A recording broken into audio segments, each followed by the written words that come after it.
So this was a question we had, when we were going to do this about a month ago. I've been on the side where I said if you took this roster and called them the Packers or you called them the Chiefs or the Steelers, people would be picking us to go 15-2 or something crazy. But because we're the Browns, we're still catching a lot of hate. Well, Marcus Spears actually came on ESPN and said that he thought we had the best roster on paper in the AFC. Is that something you agree with, or do you think that's a stretch?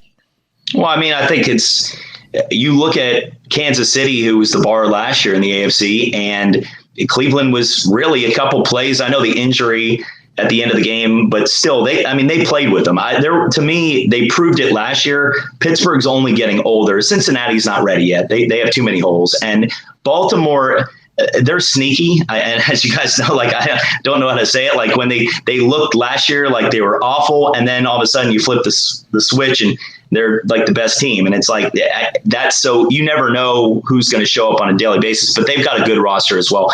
I got to say, I know New England's made a lot of moving pieces outside of the quarterback, but watching Cam Newton play last year, I mean, at this point, I mean, the words to keep this family without going George Carlin on everybody. I don't want to.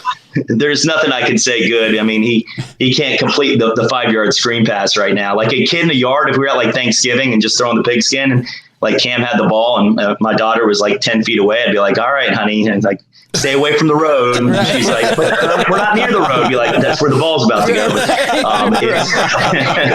Yes. It's just bad. Mac Jones will be starting soon enough. Bill Belichick's only got so many of those faces before he's off the side. I mean, but he did have COVID last year. I mean, I'll give him a chance because we've seen the good of Cam Newton. But for a team like Cleveland to get back to the rosters, I would say yes. I think that they have at least a top 3 or 4 roster in the AFC for sure. And I think top 5 overall. I mean, the complete roster, the moves they made in the offseason, I like them as a top 5. And Nick Chubb is just, I mean, he's really good.